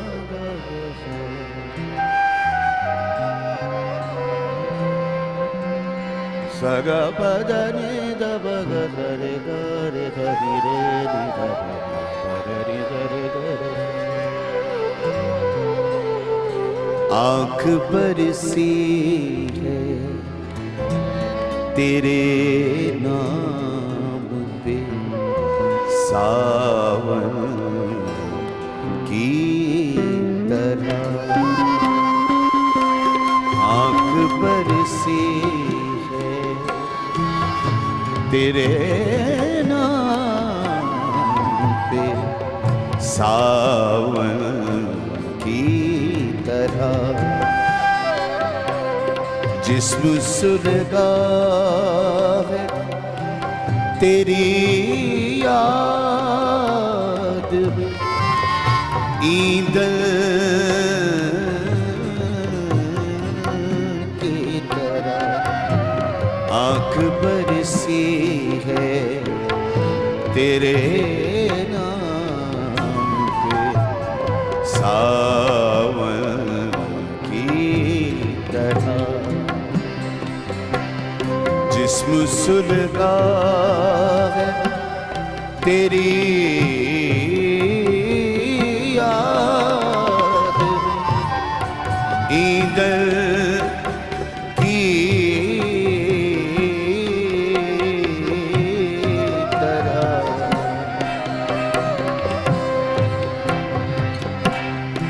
आँख बरसी है तेरे नाम पे सावन की तरह।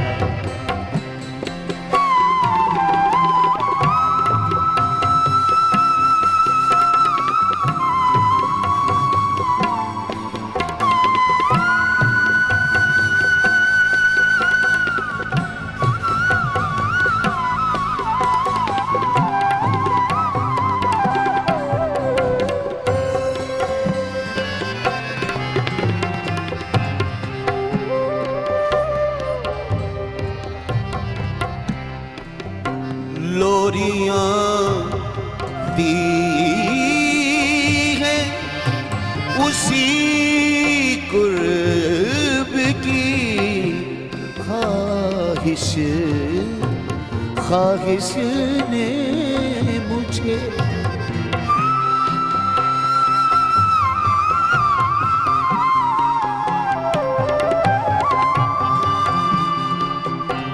लोरियां दी है उसी कुर्ब की ख्वाहिश ने मुझे। कुछ जवानी के भी दिन गुजरे हैं बचपन की तरह। कुछ जवानी के भी दिन गुजरे हैं बचपन की तरह।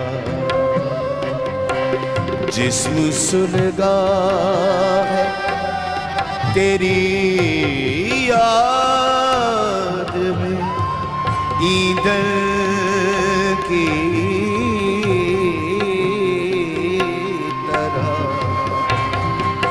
आँख बरसी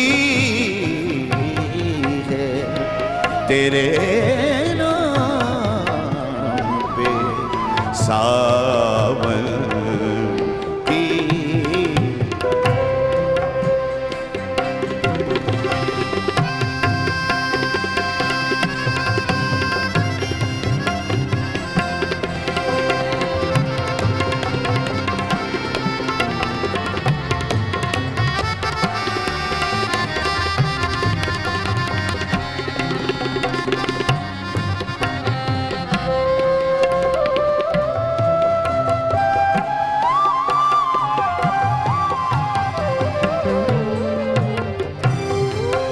बहुत खूबसूरत शेर।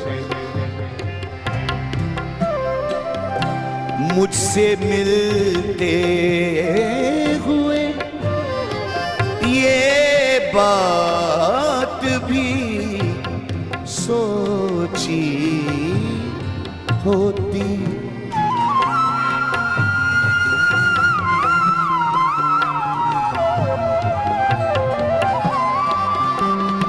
मुझसे मिलते हुए ये बात भी सोची सोची होती। मैं तेरे दिल में समा सकता हूँ धड़कन की तरह। जिस्म सुलगा है तेरी याद में ईंधन की तरह। आँख बरसी है तेरे नाम पे सावन की।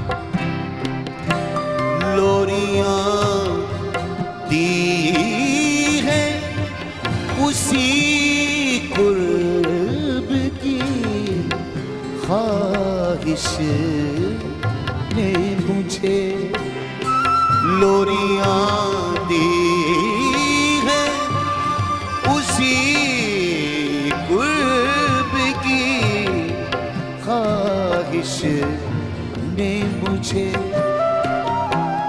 कुछ जवानी के भी दिन गुजरे बचपन की तरह,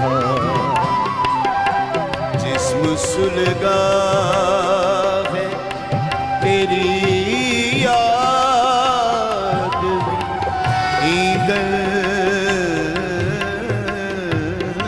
की तरह, आंख बरसी है तेरे नाम पे सावन की तरह।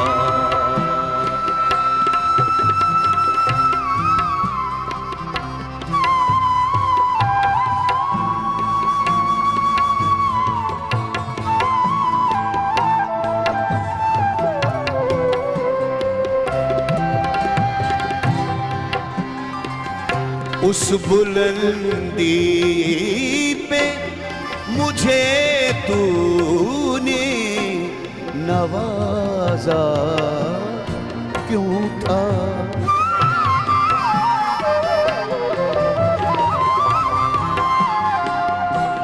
उस बुलंदी पे मुझे तूने नवाजा क्यों था,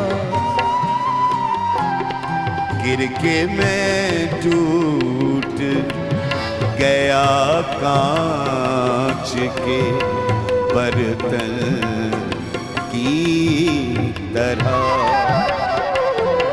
जिस्म सुलगा है तेरी याद ईंधन की तरह, आंख बरसी तेरे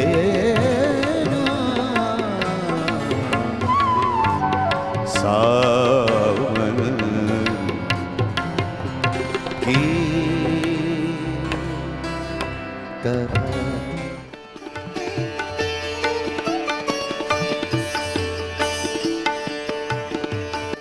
अच्छा नम्रा, मुझे ये बताइए, आपने बहुत सारे ममालिक में सफ़र भी किया और यूथ से आपकी मुलाकात भी हुई। Tell us about their passion and love for arts, culture, music, poetry. जब मैंने स्टार्ट किया था ट्रैवल करना स्कॉलरशिप्स पे इस तरह, तो उस वक्त तो मुझे अपना भी पैशन नहीं पता था। और ऐसे ही होता है कि आप जब सफ़र करते हैं, आप सीखते हैं, ऑब्जर्व करते हैं, तो आपको समझ आती है कि आप खुद क्या हैं, है ना, कि खुद को ढूंढने वाली जो एक चीज़ होती है। तो इनिशियली मैंने वीडियो ब्लॉगिंग शुरू की जर्मनी में, एक एयरफोर्ड यूनिवर्सिटी में, chair for Muslim religious and cultural history, उसके अंडर एक कॉम्पिटिशन्स हुए थे। तो वहाँ से आई रियलाइज, और मैंने वहाँ पे फिर पाकिस्तान की एक वीडियो भी दिखाई, इनसाइड पाकिस्तान के, मतलब और वो सारे यही कहते कि हमें इंटरनेशनल मीडिया सिर्फ नेगेटिव पिक्चर दिखाता है, जो ये वाली साइड हमने कभी पाकिस्तान की देखी ही नहीं थी। ठीक है, बट तो my question was a little different. तो फिर जब इस यूथ का उस यूथ से इन टर्म्स हाँ, ऑफ मैं वही बताने लगी, उसी की तरफ आ रही हूँ मैं, कि ये हमने इस तरह के काम जब हमने कल्चरल फेस्टिवल्स पे किए ना, वहाँ जब मैं यूएसए गई वहाँ भी यही हुआ, जर्मनी में भी जब कल्चरल एक्सचेंज होता है ना, then you get to know कि ज़्यादातर यूथ जो है वो एक ही टाइप का पैशन रखती है, to bring reforms in their country. क्योंकि वहाँ पे अब जैसे जर्मनी है या यूएसए है, वहाँ पे इस तरह के इश्यूज नहीं जैसे यहाँ पे है। उनको कर्जे के इश्यूज होते हैं, मतलब उनकी जो यूथ है वो लोन लेकर पढ़ती है, हम लोगों को वो इश्यूज नहीं है। सही। तो उनके प्रॉब्लम्स और तरह के, हमारे प्रॉब्लम्स बेसिक बिजली पानी। अब आपको अंदाजा है कि हमारे जनरली इश्यूज क्या हैं। तो उनके इश्यूज जो है वो इस तरह के, पहले तो अपना कर्ज उतारना है। जर्मनी में एजुकेशन वैसे फ्री है यूनिवर्सिटी लेवल पे, तो उनको वो भी इश्यूज नहीं, हमारे यहाँ फीस पे करने के इश्यूज। तो बाकी ये है कि जर्मनी में रिसर्च जो है वो उसके ऊपर वो काफ़ी हद तक फोकस करती है, उनकी यूथ वो बहुत पैशनेट हैं अबाउट रिसर्च।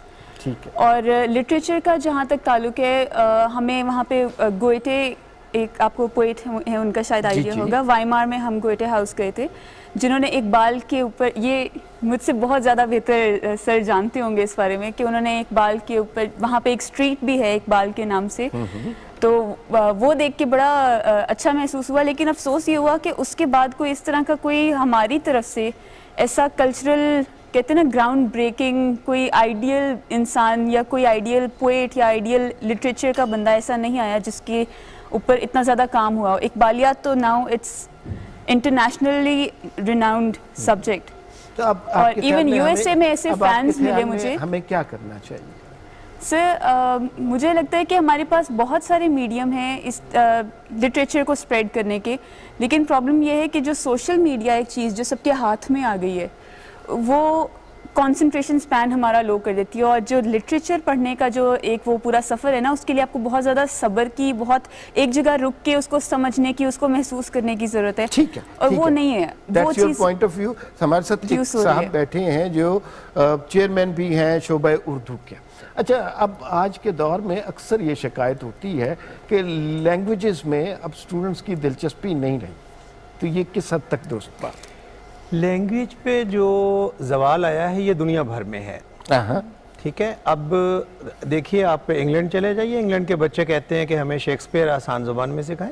ठीक, चौसर उनकी समझ में नहीं आता। इसी तरह पिछली सदी के आखिरी दिहाइयों में ऐसी ज़ुबानों को भी महफूज किया गया था जिनके बोलने वाले 200-400 रह गए थे। ठीक, उनको महफूज करने की कोशिश की गई थी। लेकिन अब जो आईटी का इशू एक नया आ गया है, मैं समझता हूं कि उसमें बहुत सी ज़बानें जो हैं अब मरने के लिए तैयार बैठी हैं।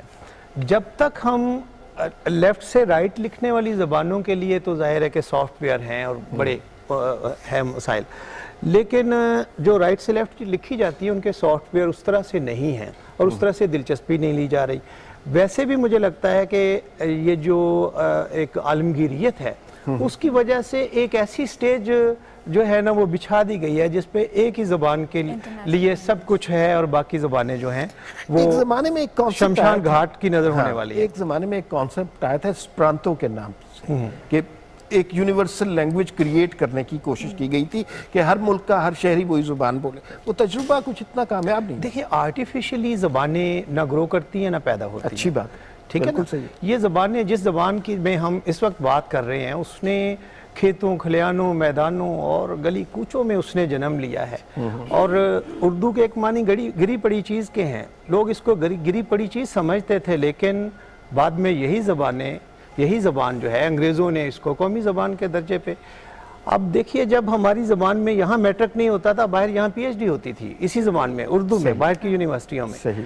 लेकिन मेरा ये सवाल ज़रूर है उन लोगों से जो उर्दू को की बजाय दूसरी ज़बान को इख्तियार करते हैं, क्या चीनियों ने सारी तरक्की जो है वो अंग्रेजी में की है? बिल्कुल क्या सही। फ्रेंच ने, ये आपने या जर्मनों ने? बड़ा मेरा महबूब मौजू छेड़ दिया है, इस पे तफसील से बात करने की ज़रूरत है। ठीक है, वो हम अगले सेशन में करेंगे, लेकिन गज़ल सुने बगैर तो हम जाएंगे नहीं। गज़ल तो सुनेंगे ही सुनेंगे। बहुत शुक्रिया। मैं चंद अशार सुनाता हूँ आपको कि जो हम सफ़र भी चला, 2 कदम चला मेरे साथ। आहा। जो हम सफ़र भी चला, 2 कदम चला मेरे साथ। वाह। तमाम उम्र चला सिर्फ रास्ता मेरे साथ। वाह वाह वाह। जो हम सफ़र भी चला, 2 कदम चला मेरे साथ। तमाम उम्र चला सिर्फ रास्ता मेरे साथ। वाह। कभी पड़ा था मेरी चश्मे तर में रेज़ाए ख्वाब। आहा। कभी पड़ा था मेरी चश्मे तर में रेज़ाए ख्वाब। वाह। फिर इसके बाद मुसलसल हैरत जगा मेरे साथ। वाह वाह वाह वाह वाह। कभी पड़ा था, शुक्रिया, कभी पड़ा था मेरी चश्मे तर में रेज़ाए ख्वाब, फिर उसके बाद मुसलसल हैरत जगा मेरे साथ। वाह। शेर देखिए कि अंधेरा फैला तो जंगल में बुझ गई मेरी आँख। आहा। अंधेरा फैला तो जंगल में बुझ गई मेरी आँख, किसी दुआ का दिया रात भर जला मेरे साथ। वाह वाह वाह वाह वाह। अंधेरा फैला तो जंगल में बुझ गई मेरी आँख, किसी दुआ का दिया रात भर जला मेरे साथ। वाह। ये क्या कि अब मुझे पहचानता नहीं तू भी, आहा, ये क्या कि अब मुझे पहचानता नहीं तू भी, बिछड़ने वाले तेरे गम ने क्या किया मेरे साथ। वाह वाह वाह वाह। ये बहुत क्या कि अब मुझे पहचानता नहीं तू भी, बिछड़ने वाले तेरे गम ने क्या किया मेरे साथ। और मेरे बदन को है बहराने खालो खत दरपेश, आहा, मेरे बदन को है बहराने खालो खत दरपेश, इसीलिए है शबो रोज आईना मेरे साथ। वाह वाह वाह वाह। मेरे बदन, शुक्रिया, मेरे बदन को है बहराने खालो खत दरपेश, आहा, इसीलिए है शबो रोज आईना मेरे साथ। वाह। और खिला हुआ जो किसी और शाख पर था जवाज, आहा, खिला हुआ जो किसी और शाख पर था जवाज, वाह। सितम तो ये है कि वो उम्र भर जिया मेरे साथ। आहा, वाह वाह वाह वाह वाह वाह। ये शेर दोबारा सुनाएं। खिला हुआ, बहुत शुक्रिया, खिला हुआ जो किसी और शाख पर था जवाज, आहा, सितम तो ये है कि वो उम्र भर जिया मेरे साथ। वाह वाह। जो हम सफर भी चला, 2 कदम चला मेरे साथ, आहा, तमाम उम्र चला सिर्फ रास्ता मेरे साथ। वाह वाह, बहुत अच्छा, बहुत शुक्रिया। बड़ी अनायत, आपने बड़ी अच्छी गज़ल सुनाई। हमारे सिंगर्स की तब्दीली का मरहला बखैर खूबी सर अंजाम हो चुका है। हमारी जो अब सिंगर हैं, इनका नाम है रेहाना कंवल। आपके बारे में आप खुद बताएं तो मज़ा आएगा। आपने कहाँ से सीखा, तरबियत कहाँ से पाई, उस्ताद कौन थे? मेरे उस्ताद जी मुश्ताक अली थे, सरंगी बजाते थे वो, और अब नहीं है वो इस दुनिया में। मैंने उनसे सीखा। अच्छा, तकरीबन 11 साल सीखा उनसे। 11 साल आपने सीखा। तो प्रोग्राम का आपकी तरफ से आगाज़ किस तरह होगा? मैं मैडम जी की एक गज़ल गाऊंगी। जी, बिस्मिल्लाह।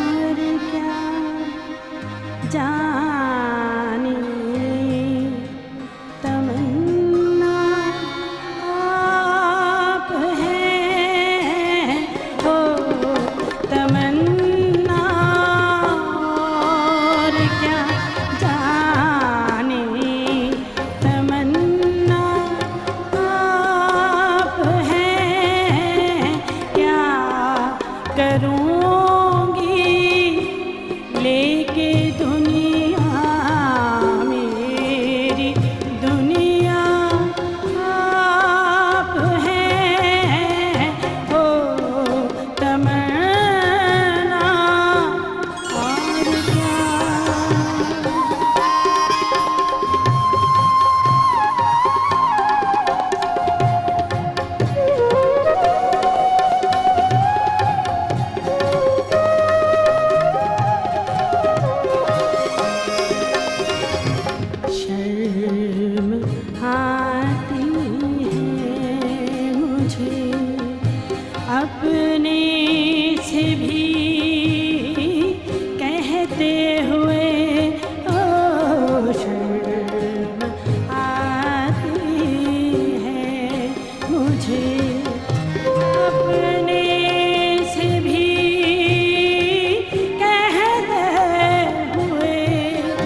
सिवा आपसे पहले नजर में कुछ न था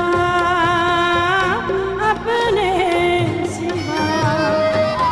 अब जिधर भी देखती हूँ, अब जिधर भी देखती हूँ, जलवा फरमा आप हैं।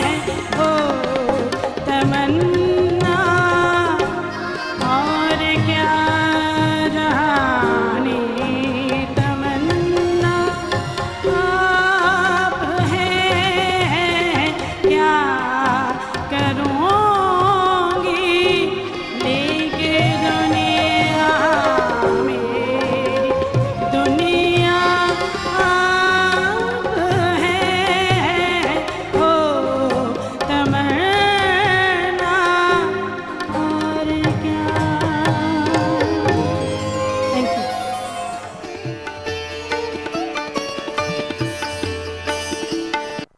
जनाब, रात गए की ट्रांसमिशन बड़े मज़े से आगे जा रही है। सारे एलिमेंट्स आज इसमें मौजूद हैं। आपसे हमारा राब्ता रहना बहुत ज़रूरी है और उसका तरीका आपको बता देता हूँ। आप हमें ईमेल कर सकते हैं raatgaye@ptv.com.pk पे। इसके अलावा ट्विटर पे हमारा ट्विटर हैंडल है रात गए। फेसबुक पे हमारा पेज है रात गए। उस पर आप कोई सवाल, अपनी ऑब्जर्वेशन, अपने ख्यालात हम तक ज़रूर पहुँचा सकते हैं। मौसीकी के सिलसिले के तरफ जाने से पहले जवाद साहब से एक बड़े इंटरेस्टिंग मौजू पे बात हो रही थी और इस ट्रांसमिशन में कई दफ़ा बात हुई है, लेकिन ये इतने बड़े दानिश्वर आज हमारे साथ मौजूद हैं तो दोबारा उस पर बात करनी चाहिए और जितनी दफ़ा मुमकिन हो उस पर बात करनी चाहिए। दुनिया में किसी मुल्क में ऐसा नहीं होता कि लोगों को अपनी ज़ुबान के हवाले से कोई एहसास कमतरी हो। दुनिया के किसी मुल्क ने किसी और ज़ुबान को पढ़कर तरक्की नहीं की है। हमारे यहाँ मसला ये है कि हम उर्दू के हवाले से एहसास कमतरी का शिद्दत से शिकार है। अब हमारी सरकारी ज़ुबान उर्दू नहीं पढ़ सकी, उसकी क्या वजूहात हैं, लेकिन उसके मुज़मरात जो माशरे पर हैं वो बड़े वाज़ेह हैं। मुझे ये जो जुमला है बहुत बुरा लगता है कि मतलब लड़के ने बीए कर लिया है और अंग्रेज़ी में दरख्वास्त नहीं लिख सकता। नहीं लिखनी चाहिए। अगर वो उर्दू में अपना मतमय नज़र बयान नहीं कर सकता तो फिर तो आप उसकी इंटेलेक्ट पे सवाल कर सकते हैं। अंग्रेज़ी एक बहुत अच्छी ज़ुबान है, लेकिन वो इंटेलेक्ट को मापने का तरीका नहीं है। और बदकिस्मती से पाकिस्तान में शायद दुनिया में ये वाहिद मुल्क है जहां अंग्रेज़ी ज़ुबान को इस तरह ट्रीट किया जा रहा है। Your take. जी हाँ, मेरा ख्याल है कि एक कॉम्प्लेक्स बना के सर पे सवार कर लिया गया। मैं उर्दू से पहले अपनी उस ज़बान की बात करना चाहूँगा जिसमें मैंने माँ की लोरी सुनी है, यानी मैं पंजाबी हूँ। तो मैं समझता हूँ कि किसी भी ज़बान को, जैसे आजकल हम पाकिस्तानी ज़बानें कह के थोड़ी इज्जत तो देते हैं मुकामी ज़बानों को, लेकिन स्टेटस देने के लिए तैयार नहीं है। और इसका सारा हम मलबा बाज़ हुकूमत पे ही डाल देते हैं। हम अपना भी कुछ नहीं, फ़र्ज़ नहीं। मसलन मैं क्यों नहीं पंजाबी में बात करता, ठीक है ना। अच्छा, मैं चूँकि उस्ताद हूँ, मैं बच्चियों से पूछता हूँ कि आपकी मदर टंग क्या है, मादरी ज़बान क्या है, तो बच्चियाँ कहती हैं उर्दू। आजकल चूँकि ज़्यादा आ रही हैं ज़बानों में, लड़कियाँ ही आ रही हैं। तो मैं पूछता हूँ कि आपकी अम्मा कहाँ से थी, वो कहती हैं पत्तों की से। ठीक, मैं कहता हूँ कि पत्तों की, जिस माँ की जाए पैदाइश पत्तों की, उसके बच्चे किस तरह उर्दू स्पीकिंग हो सकते हैं। ठीक है ना। अब लोगों को यही नहीं पता कि मादरी ज़बान होती क्या है। मसला सिर्फ ज़ुबान का नहीं है। हमारे यहाँ ये भी हुआ है कि हमारा अदीब, शायर, फ़नकार अब हमारा हीरो नहीं रहा। और ये नहीं है कि इस माशरे में लोग अच्छा लिख नहीं रहे। अच्छी गज़ल भी लिखने वाले मौजूद हैं, अच्छा अफसाना लिखने वाले भी मौजूद हैं, नावल भी लिखा जा रहा है, नए मौसीकार भी हमारे यहाँ मौजूद हैं। तो अब हीरो क्यों नहीं रहे हम लोग? हाँ, ये बहुत ही बुनियादी सवाल है कि, और ये मैं समझता हूँ कि अब तक की आज की गुफ्तगू का सबसे खूबसूरत सवाल है कि ये सवाल मुआशरे से गायब हो चुका है। सही। एक ज़माना था कि जब शायर, अदीब, दानिश्वर जो थे ना, वो मुआशरा साजी करते थे, अक़दार साजी करते थे, मुआशरों के नाक नक्शे बनाते थे। दुनिया में जितने बड़े इनकलाब आए हैं उनके पीछे कहीं ना कहीं कोई बड़ा अदीब बोलता है। बिल्कुल सही है। मसलन तो आप सिर्फ फ्रांस के इनकलाब को देख लें, जिसके पीछे आप देखें रोसो। सही। इसी तरह कोई इनकलाब देखें, अगर आप रशिया का इनकलाब देखेंगे तो उसके पीछे भी ट्रॉट्स्की है, उसके पीछे दोस्तोयेव्स्की है, चेखोव है और बड़े बड़े लोग हैं, टॉल्स्टॉय है। तो ये एक ज़माना था, मैं समझता हूँ, जिसमें लोग अपने शायरों अदीबों की तरफ देखते थे कि वो क्या कहते हैं, उनकी राय की क्या अहमियत है। लेकिन अब पिछले ज़माने में फिल्म में देख लें, हर दूसरी फिल्म का हीरो जो है वो शायर है। लेकिन हमारे यहाँ मुआशरे ने अदीब की जो समाजी ज़िंदगी है और माली ज़िंदगी, मुआशी ज़िंदगी है, उस पे इस तरह के हमले किए हैं कि वो मुआशी तौर पे बिल्कुल बैक बेंचर बन गया है, पीछे चला गया है। अब जो आदमी बड़ी गाड़ी पे बैठ के आता है, उसके 10 उसके साथ गार्ड हैं और दौलत है, लोग समझते हैं कि यही मुआशरे का हीरो है। वो मुआशरा बेसिकली कहीं गुम हो गया है जिसका हीरो अदीब और शायर होता था। बिल्कुल सही बात है। अच्छा, इस हवाले से इस ज़िम्न में 2 सवाल मेरे जहन में आते हैं, 2 तौजीहात जहन में आती हैं, और मैं जब अभी हम म्यूज़िक के सिलसिले के बाद आपके पास आएंगे तो वो पूछूंगा। 2 वजूहात हो सकती हैं, या तो माशरे ने इन लोगों का रोल कम कर दिया है, या फिर हमारे यहाँ उस तरह का, उस पाए का अदब तख्लीक नहीं हो रहा। 2 ही बातें हो सकती हैं ना, तो इस पे बात करेंगे मौसीकी के वक्फे के बाद। अब आप क्या सुना रही हैं? मैडम जी, कई मैं सुनाऊंगी एक पंजाबी गीत।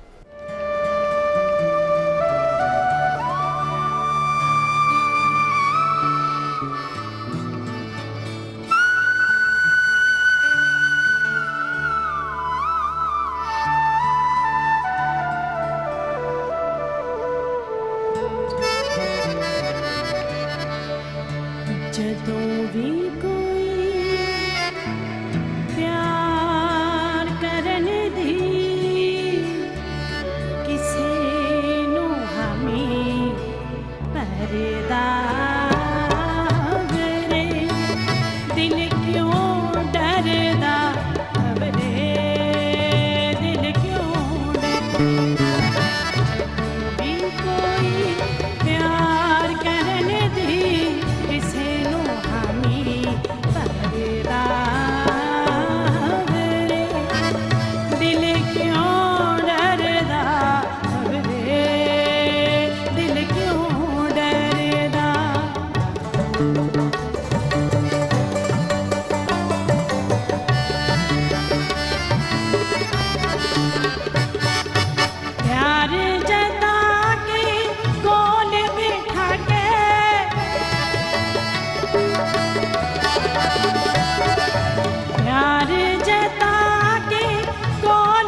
हर कोई आशिक बन बन बंदा,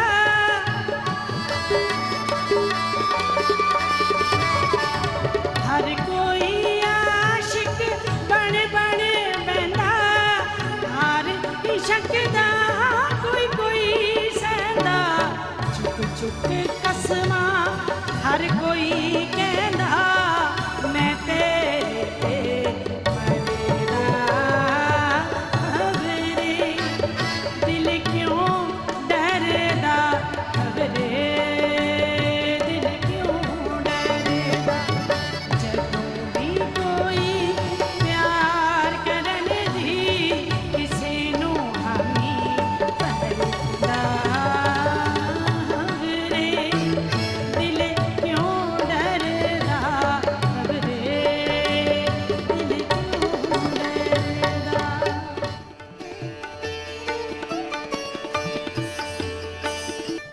नाज़रीन, अब हमारे प्रोग्राम का आखिरी सेगमेंट है और हमारे जो मेहमान बैठे हैं हमें बड़े अजीज़ हैं। कुछ जल्दी कुछ सवालात कर लें, बाकी आखिरी सवाल का तो आपको इल्मी है।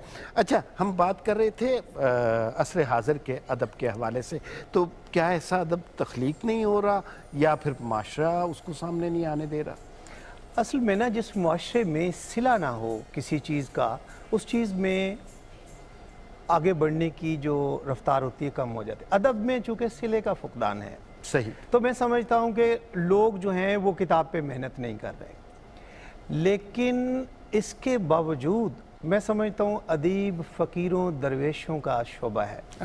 पीछे रह जाने वाले लोगों का, पीछे बैठ के मुआशरे की कदरों की हिफाजत और कदरसाजी करने वाले लोग होते हैं ये। तो इसलिए मैं समझता हूँ कि लिखा तो बहुत उम्दा जा रहा है।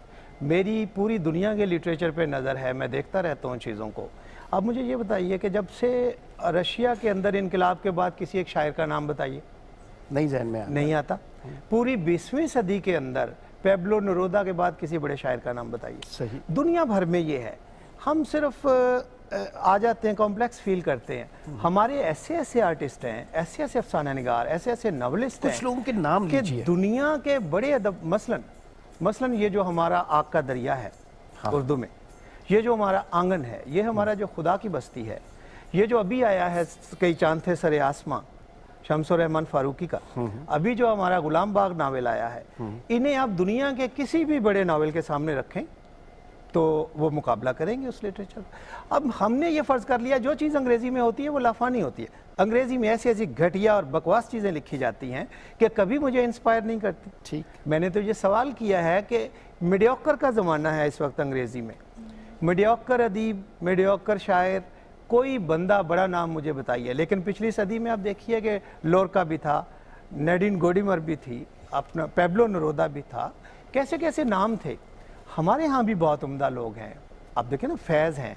ये मुझे अभी निमरा कह रही थी कि इकबाल के बाद कोई बड़ा नाम, इकबाल एक गैर मामूली मिसाल है। सही। लेकिन आप देखें ना, फैज़ भी तो यहाँ है, बहुत बड़ा ना, फराज भी तो यहाँ है। उसके बाद देखिए ना, जावेद शाहीन है, जफ़र इकबाल है, अनवर मसूद हैं, कैसे कैसे बड़े लोग हैं, कासमी साहब हैं। तो लिखने वाले बड़े हैं, लेकिन इंटरनेशनली हमारे लिटरेचर की पेशकश बहुत महदूद है। अच्छा, बिल्कुल ये सही। है बुनियादी मसला आपने बहुत अच्छा डिफाइन किया। इस प्रोग्राम को हम एक ज़रा मुख्तलिफ किस्म के सवाल पर ख़त्म करते हैं, और वो सवाल ये है कि जितने भी लोग आते हैं वो इंटेलेक्चुअल्स होते हैं, अपनी अपनी फील्ड के आर्टिस्ट होते हैं, और उनकी बात लोग सुनते हैं, ओपिनियन मेकर्स होते हैं। हमारे माशरे में शिद्दत ज़्यादा आ गई है, नफ़रत का रुझान बहुत ज़्यादा बढ़ गया है, मोहब्बत की ना कहानियाँ होती हैं, ना लोग उनमें लोगों की बिसात रही है मोहब्बत करने की, गज़ल के हवाले से बात कम होती है। तो ये जो शिद्दत पसंदी सी है माशरे में, जो मजमूई तौर पे है, किसी एक फ़र्द फ़िरके को उसका इल्ज़ाम नहीं देना चाहिए, इस बात पर भी बहस नहीं करनी चाहिए कि इसकी माजी में वजूहात क्या रही। माजी जो था गुज़र गया। अब आप लोगों से ये मशवरा दरकार है कि मुस्तकबिल में क्या करना चाहिए। आपने एक बड़ी उम्दा अभी बात कही है। मेरा ये कहना है कि बहुत सारी जो स्टेज है वो मीडिया ने सजाया है। ठीक। मुझे यूँ लगता है कि मोहब्बत और अमन की आवाज़ें कम नहीं हुई, सिर्फ ये है कि हमारे मीडिया को सिर्फ जंगजुओं की आवाज़ें सुनाई देती हैं, और हमारी इंटरनेशनली जो पेशकश है वो आवाज़ें हैं जो यहाँ से मोहब्बत भरी आवाज़ें उठती हैं, जो अमन की आवाज़ें उठती हैं। ना कोई उनका सरपरस्त है, ना कोई उनका हाथ पकड़ने वाला है। तो मैं समझता हूँ कि वो शायर जो अमन पे लिख रहे हैं, जैसे मेरी किताब है मौत का हाथ किलाई पर है, जिससे पूरी दुनिया में ट्रांसलेट हुई है, 2 अवार्ड इंटरनेशनली मिले, अभी प्रेसिडेंशियल अवार्ड भी मिला है। तो मैं समझता हूँ कि जो आवाज़ें अमन और मोहब्बत की हैं, हो सकता है वो मध्यम हो सकता है वो तन्हा हो, लेकिन उनका काबिल एहतराम होना जो है वो तो मशकूक नहीं है। बिल्कुल सही। तो मैं समझता हूँ कि हमें उन आवाज़ों को लाना चाहिए आगे, और दिखाना चाहिए कि जहाँ वो आवाज़ें हैं तो मतवाज़ी आवाज़ें भी हमारी सोसाइटी में ठीक मौजूद हैं। नम्रा, आप भी मीडिया को इल्ज़ाम देती हैं? मैं इस चीज़ में ये ऐड करना चाहिए हूँ, मैं तो सर की सारी बातों से बहुत मुत्तफ़िक हूँ और इंस्पायर हो रही हूँ, सीख रही हूँ इनसे। मुझे खुशी है कि मैं इनके साथ यहाँ मुझे ऑनर मिला बैठने का। मैं ये कहना चाहती हूँ कि जनरेशन गैप जो है ना, उसके अंदर टेक्नोलॉजी का बहुत बड़ा हाथ है कि जब टेक्नोलॉजी का एडवेंट हुआ है तो जो एक जनरेशन ऐसी है इंटेलेक्चुअल्स की जिन्होंने उस टेक्नोलॉजी को ग्रास्प नहीं किया। अगर जैसे अनवर मसूद साहब हैं, उनको आप इंटरनेट पे देखें, आप उनकी किताब पढ़ लें, आप उनको टीवी पे देख लें, आपको एक जैसा मतलब जब वो बोल रहे होते हैं बल्कि ज़्यादा लुत्फ़ आता है जब आप खुद उनको सुनते हैं। मैं आज भी उनकी वीडियोस चला के मतलब खुद देखती हूँ, ठीक है। इसी तरह लेकिन अब इस वक्त ये आ रहा है कि इसके लिए मुझे जो आपकी बात, इसके लिए अनवर मसूद साहब का टेक्नोलॉजी लिटरेट होना तो ज़रूरी नहीं है, बट उनको कोई ना कोई टेक्नोलॉजी की तरफ लाया, क्योंकि उन्हें ये पता है कि ऑडियंस नहीं नॉट जस्ट हिम, मैं एक बात कर रही हूँ कि मतलब मैं उनकी बहुत बड़ी फ़ैन हूँ, तो मैंने उनका पढ़ा नहीं था जितना मैंने उन्हें सुना है, ठीक है। That is through technology. आज की जो जनरेशन है, आपको ये पता होना चाहिए कि आपकी टारगेट ऑडियंस आपको किस तरह सुनेगी या किस तरह आपको पढ़ेगी। ठीक। आज रीडर्स कम हैं, आज वॉचर्स और लिसनर्स ज़्यादा हैं। तो अगर आप ओपन माइक में, क्योंकि ओपन माइक्स का ट्रेंड फिर से वापस आ रहा है, लेकिन उसमें यूथ है, उसमें वो वाली जनरेशन नहीं है इंटेलेक्चुअल्स की जो टेक्नोलॉजी से थोड़ा दूर हो गए हैं। उस गैप को ख़त्म करना ज़रूरी है, उनको मीडिया की तरफ लाना ज़रूरी है, और ये हमारा ही काम है कि हम उनको इस चीज़ में इंट्रोड्यूस कराएं, क्योंकि social media is making the world a global village. Global village literally कि मतलब यहाँ बैठा एक आर्टिस्ट जो है उसको रशिया में बैठे लोग देख रहे हैं और पहचान रहे हैं, वो वहाँ जाते हैं, लोग पहचानते हैं और कहते हैं मैंने आपको सुना है, मैं आपका बड़ा फ़ैन हूँ। ठीक। और उसका रीज़न दिस टेक्नोलॉजी। पता है क्या, मैं जैसे जवाद साहब ने इस प्रोग्राम को कंक्लूड करता हूँ। आप दोनों का बहुत शुक्रिया, आप इस ट्रांसमिशन में तशरीफ़ लाए।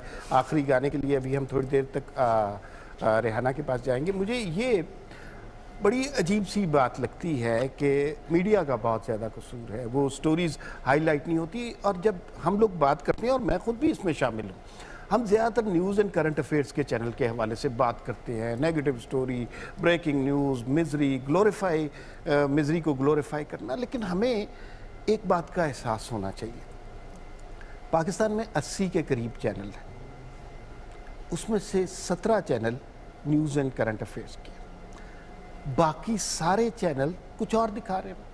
कोई कुकिंग की चीज़ दिखा रहा है, कहीं गाने हो रहे हैं, कहीं ड्रामे हो रहे हैं, कहीं म्यूज़िक हो रहा है, जिस तरह का भी हो रहा है। अब कहीं बच्चों के प्रोग्राम लग रहे हैं, कहीं फिल्में दिखा रहे हैं। हम जब भी मीडिया की बात करते हैं, हम उन 17 चैनल्स की बात कर रहे होते हैं। हमें ये एहसास नहीं रहता कि कसूरवार असल में हम हैं, इसलिए कि हम वो 17 चैनल देख के अपना फैसला देते हैं। उसके अलावा भी मीडिया पर बहुत कुछ हो रहा है, जिसमें पॉजिटिव चीज़ें भी हो रही हैं, जिसमें मोहब्बत की कहानियाँ भी हो रही हैं। खैर, ये एक लंबी बहस है। आपका बहुत शुक्रिया, आप इस ट्रांसमिशन में तशरीफ़ लाए। अब आप पे मुनहसर है, आप इस ट्रांसमिशन को कैसे ख़त्म करेंगे? मैं मैडम जी को ही गाऊंगी उनकी ये गज़ल।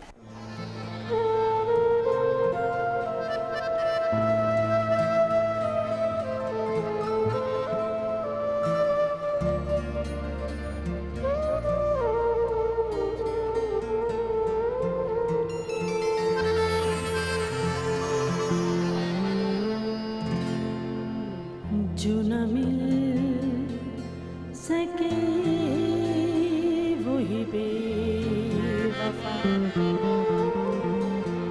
ये बड़ी अजीब सी बात। जो न मिल सके वही बेवफा, बड़ी अजीब सी बात, जो चला गया मुझे छोड़ कर, वही आज तक मेरे साथ, जो न मिल सके वही बेवफा, ये बड़ी अजीब सी बात, जो चला गया मुझे छोड़ कर, वही आज तक मेरे साथ, जो न मिल सके वही बेवफा।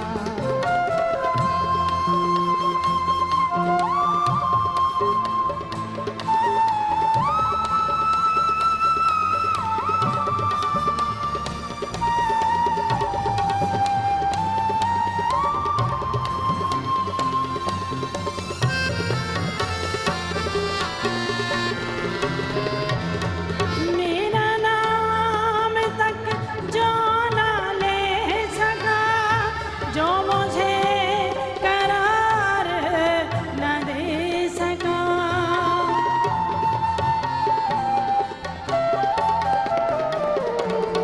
मेरा नाम तक जो ना ले सका, जो मुझे करार न दे सका, जिसे इख्तियार तो था मगर मुझे अपना प्यार न दे सका, वही शख्स मेरी तलाश, वही दर्द मेरी हयात, जो चला गया मुझे छोड़ कर, वही आज तक मेरे साथ, जो न मिल सके वही बेवफा।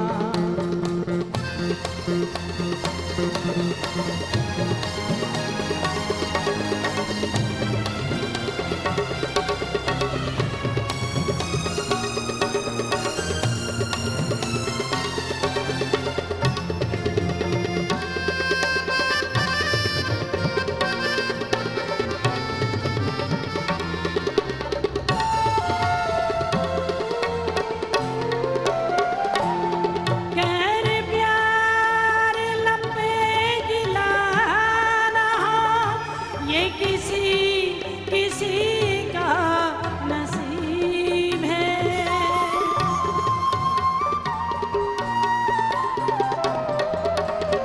कर प्यार लपे गिलाना, ये किसी का नसीब है, ये करम है उसका जफा नहीं, वो जुदा भी रह के करीब, वही आँख है मेरे रूबरू, उसी हाथ में मेरा हाथ, जो चला गया मुझे छोड़ कर, वही आज तक मेरे साथ, जो न मिल सके वही बेवफा, ये बड़ी अजीब सी बात।